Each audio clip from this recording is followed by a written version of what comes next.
Ya, assalamualaikum warahmatullahi wabarakatuh. Waalaikumsalam warahmatullahi wabarakatuh. Alhamdulillahirobbilalamin. Gimana kabarnya anak-anak? Kabar baik, Pak. Alhamdulillah sehat ya. Semoga kita semua dalam keadaan sehat walafiat semua. Amin. Ya Allah.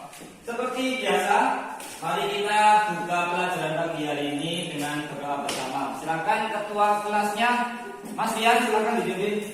Oke. Siap gerak, doa mulai. Bismillahirrahmanirrahim.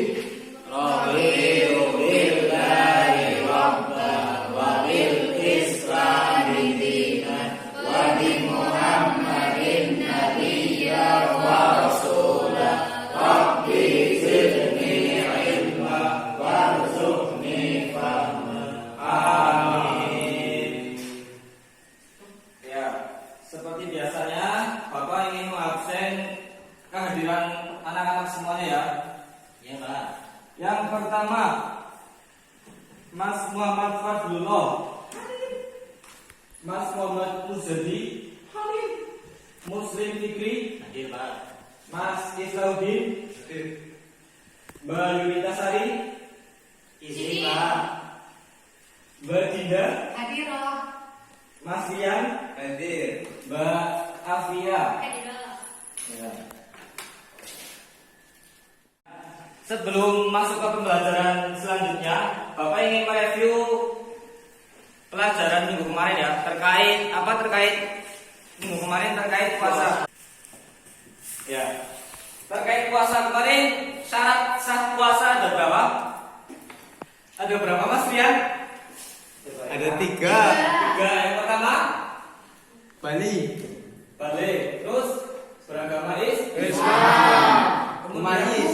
Umayyis. Udah ya? Sudah. Ya.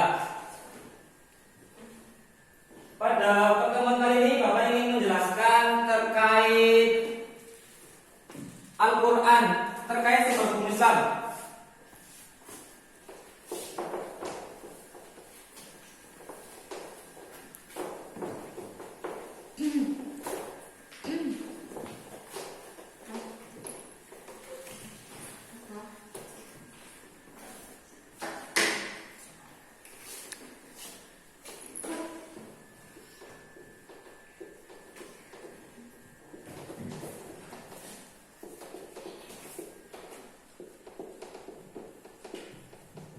Terkait sumber hukum Islam, ada yang tahu pengertian dari sumber hukum Islam?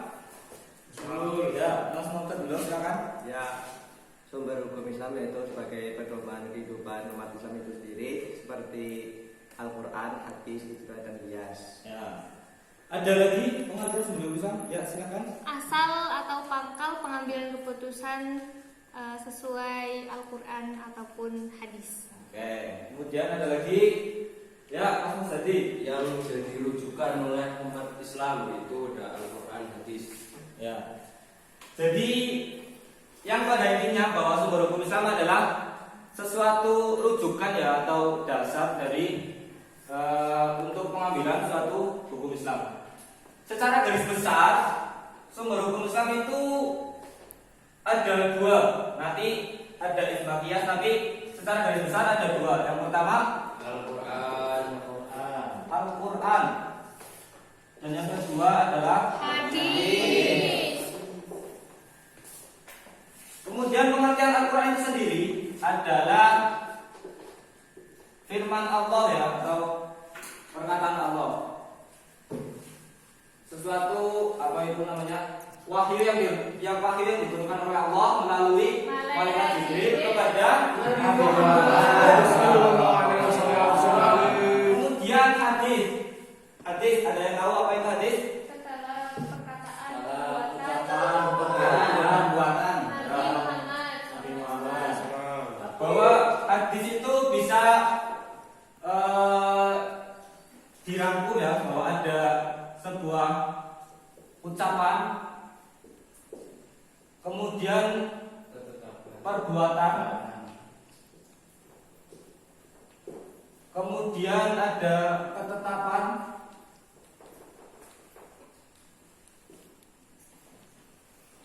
sifat fisik dari Nabi itu juga termasuk hadis.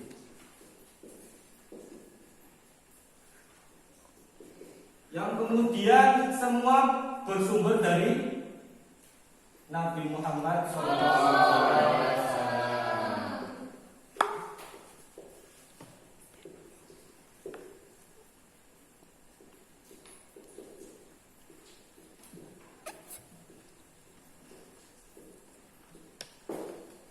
Jadi sebuah ucapan, yaitu nanti ada hadis qauli, kemudian ada sebuah perbuatan, Nabi melakukan perbuatan, itu nanti hadis fi'li. Kemudian ada sebuah ketetapan, ada sebuah sahabat, ada seorang sahabat mengadukan aman kepada Nabi, kemudian Nabi mengiyakan, tidak menyalahkan, itu sebuah ketetapan dari Nabi. Kemudian sifat fisik Nabi, bagaimana rambut Nabi, bagaimana tubuh Nabi, itu merupakan hadis. Yang kemudian semua itu bersumber kepada Nabi Muhammad SAW. Ya, mungkin langsung saja ya pada pertemuan kali ini Bapak ingin mengajak anak-anak semua berdiskusi terkait pentingnya sumber hukum Islam. Terkait pentingnya sumber hukum Islam ya, ada Al-Quran dan hadis. Nanti ini sempat di satu kelompok satu membahas tentang pentingnya Al-Quran. Kemudian kelompok kedua tentang pentingnya hadis ya. Silakan diatur posisinya.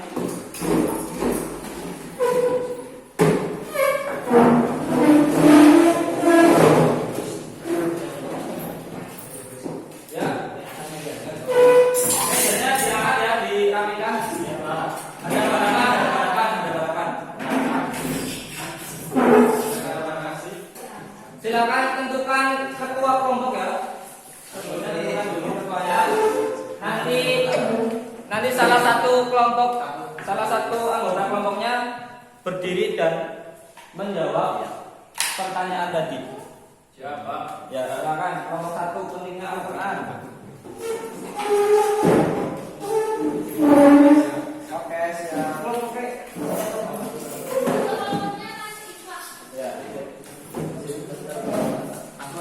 Kelompoknya siapa? Mas Muslim. Enggak, Pak. Yang perempuan Ini, Pak. Ya. Nanti berdiri dan menyampaikan pendapatnya.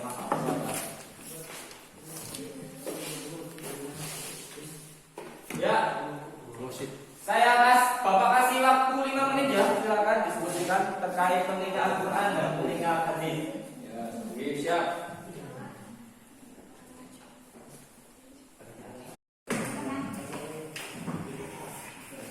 Gimana? Sudah menemukan jawabannya? Masih bingung tuh Pak, belum maksud. Pentingnya Al-Quran ya. Al-Quran untuk manusia itu, umat Islam sepertinya itu digunakan untuk apa? Untuk pegangan itu, berterus itu. Ya, itu betul. Ya, begitu ya. Gimana kelompok dua terkait pentingnya hadis? Hadis ya Pak? Iya. Bisa? Sudah sebagai sumber hukumnya kedua Pak. Sip, bagus. Nanti siapa yang mau menyampaikan? Siap. Saya, Pak. Bagus sip. Jangan kalah dengan kelompok Tidak ada. Perempuan itu sekarang sudah nomor 1. Oke, sip. Ya, sudah cukup ya? Cukup. Terkait diskusinya sudah cukup? Cukup. Sudah. Punya jawaban masing-masing ya? Punya, Pak. Mau dari kelompok mana dulu nih? Kelompok satu. Dua. Karena ini Satu. karena Bapak punya anak 2, jadi Bapak ingin Satu. Silakan. Kelompok 1 menyampaikan terkait pentingnya Al-Quran.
ingin mempresentasikan hasil diskusi kami, Ya. yaitu terkait pentingnya Al-Quran.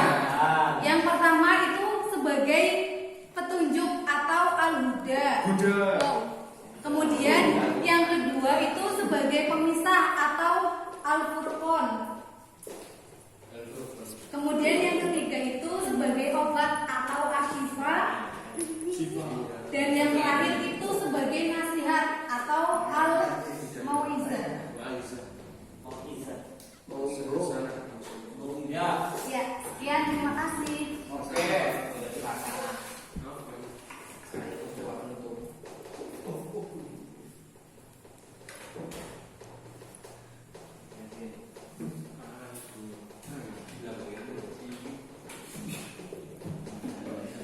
Ya, tadi disebutkan bahwa pentingnya Al-Quran ada 4. Yang pertama sebagai petunjuk, sebagai pedoman hidup manusia. Yang kedua sebagai pemisah, yaitu pemisah antara hak dan yang batin, gitu ya. Kemudian sebagai obat. Di situ nanti ketika anak-anak semua sedang galau, sedang gundah, itu nanti baca Al-Quran akan dan yang keempat sebagai nasihat. Di situ di dalam Al-Quran banyak nasihat-nasihat supaya kita menjalani hidup lebih baik. Gitu. Kemudian kelompok 2 terkait hadis, pentingnya hadis. Silakan kelompok 2. Ya. Siapa yang menyampaikan? Saya. Ya, silakan. Ya, Ya, jadi hadis itu sebagai sumber hukum Islam yang kedua. Jadi yang pertama itu Al-Quran. Nah, hadis itu fungsinya untuk memperjelas atau memperkuat firman Allah yang ada di dalam Al-Quran.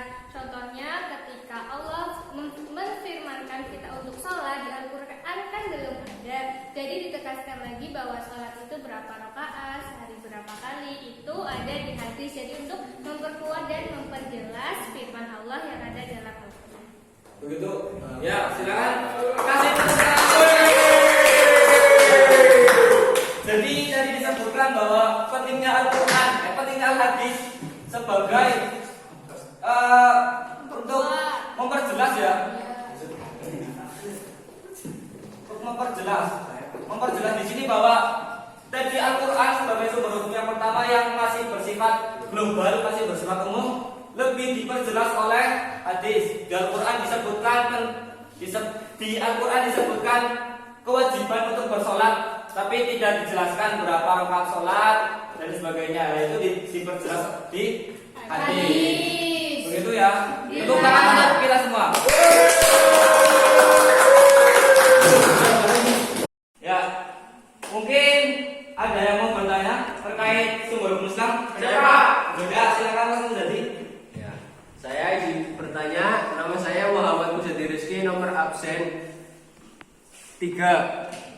Itu kan sumber hukum Islam kan tadi jelaskan 2, yang ada Al-Quran dan hadis. Terus pengertian hadis itu ada ucapan, perbuatan, takrir atau ketetapan, sifat fisik yang bersumber dari Nabi Muhammad. Nah, yang saya tanyakan itu contoh ketetapan dari Nabi Muhammad itu apa? Ya, oke. Tepuk tangan untuk pertanyaan dari pertanyaannya sangat bagus ya, terkait hadis, takrir atau ketetapan. Salah satu contohnya yaitu ketika sahabat Bilal bin Abi Rabah itu Rasul mendengar suara gesekan sendalnya sahabat Bilal di surga. Ketika itu Rasul tanya kepada sahabat Bilal, "Wahai Bilal, apa yang kau lakukan sehingga saya bisa mendengar suara gesekan sendalmu di surga?" Kemudian sahabat Bilal menjawab dengan lantang, "Demi Allah ya Rasul, saya tidak pernah meninggalkan sholat sunnah wudu." Silakan teman-teman nanti cari hadis Rasul memerintahkan sholat sunnah wudu atau hadis Rasul melakukan sholat sunnah wudu. Gak ada Rasul melakukan sholat sunnah wudu. Akan tetapi Rasul di situ tidak menyalahkan sahabat Bilal. Rasul diam berarti mengiyakan. Nah, itulah yang dimaksud dengan ketetapan. Jadi Rasul tidak melakukan sholat sunnah wudu, tapi sahabat Bilal melakukan sholat sunnah wudu. Rasul tidak menyalahkan tapi mengiyakan, berarti itu merupakan ketetapan dari Nabi Muhammad SAW. Begitu ya, jadi yang sudah jelas.